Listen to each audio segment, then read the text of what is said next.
Hey guys, it's 681 Shadow. Welcome to my review for Bungou Stray Dogs episode 14.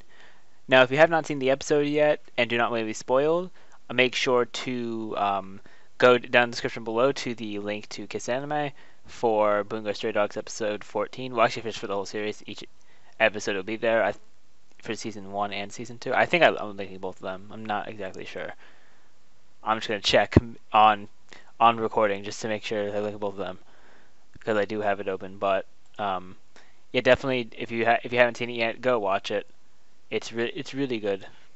Yeah, I do link both seasons. Okay, so to start off the spoilers, because I'm just gonna delve right into it for this episode. Um, it was a really good episode. We continued, of course, on the backstory on Dazai's mafia times, and continuing the story of them trying to find Ango after Ango went missing. So, first off, before I go into the story, I really liked the opening, because they did show the opening that they have for the mafia, for the Dazai's Port Mafia experiences. They showed an opening for that, and that was a really good opening. I really did enjoy it. And we also only got the ending song. We didn't get the actual you didn't get the actual ED, which kind of makes sense because I'm pretty sure they're gonna switch the opening as well for when we get off of the Port Mafia backstory, and hopefully it'll keep getting better, because this is getting pretty good. So we have some pretty interesting parts in the story of this episode. Like, we find out that that Ango was sent by the Port Mafia boss to basically infiltrate that organization that we saw in the previous episode, Mimic, and to basically infiltrate them. And then but then they I think they found out, and they locked him in like a building where there was various time bombs.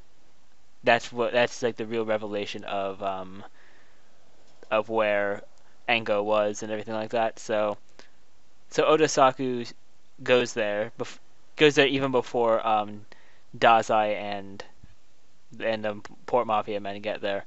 He's going just because he had a hunch, and I think his hunch was that Ango was in there, but he did find him in there. And then they left this episode off on a pretty big cliffhanger, but we because it's just like, well, it's like a cliffhanger, not in the sense that we don't know what's coming up next. Like, it's more of like something like extreme that happened, what happened was that that Odasaku picked up this ball that just rolled out of nowhere, and the ball poisoned him and is killing him. And there are also men that Ango went with. I'm pretty sure they're Port Mafia people, considering the fact that they weren't shooting Ango at all, but they could have possibly been from Mimic. I'm not really sure, because it could have been. I feel like it could have been either or. They may be Port Mafia, but they may also be Mimic. But we'll probably see next episode. Next episode will probably be the last. I think it's gonna be the last backstory episode for Dazai, and then we'll finally get into the present with the agency and the Mafia and the Guild. Especially the Guild. We're really excited to see them in action. But there were some fun scenes too, like when Odasaku was in the cafe and he went to go see the kids, and how he was just playing with these kids. I found that to be really fun, to be really nice scene. Just something really nice to see from a Port Mafia member. See that he has a good side, and he was probably the strangest member of the Port Mafia, seeing as he hasn't killed anyone with his gun, despite being in the Mafia.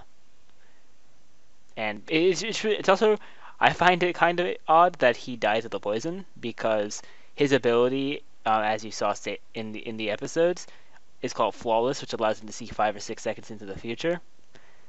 But he used this ability after he picked up the ball. If he had used the ability before he picked up the ball, before he even touched it, then he wouldn't have died from it. He wouldn't have even wanted to touch it, since he would be like, oh, okay, yeah, it's poison. So his death was his own fault, sadly. However, it's just something that's going to happen. That's what they put in the plot. And it makes sense that we don't see Odasaku in the regular, in the what is it? The present. Wow, I lost that word for some reason. But yeah, it makes sense as to why we don't see him in the present. But overall, not really much to say because it's just basically more backstory, and we already had backstory last episode. I really like the OP for the backstory though. I'm really liking that, and hopefully it'll be even better for the OP when we start back into the guild and everything like that. But anyways, that's gonna be it for this review. That's really all I'm gonna have for it. Thank you all for watching. If you want to check out Bungou Stray Dogs and see whenever when episodes come up, they usually come up on Wednesdays they usually get on Kiss Anime Wednesdays at around 3 p.m. Eastern Standard Time.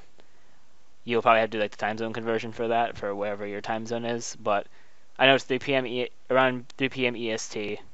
They get on Kiss Anime.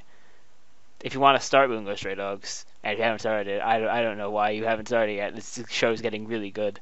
I have the links to both season 1 and season 2 on Kiss Anime in the description below. Definitely watch it. Give it a shot. And remember to rate, comment, subscribe, and share this video. And I'll see you all next time.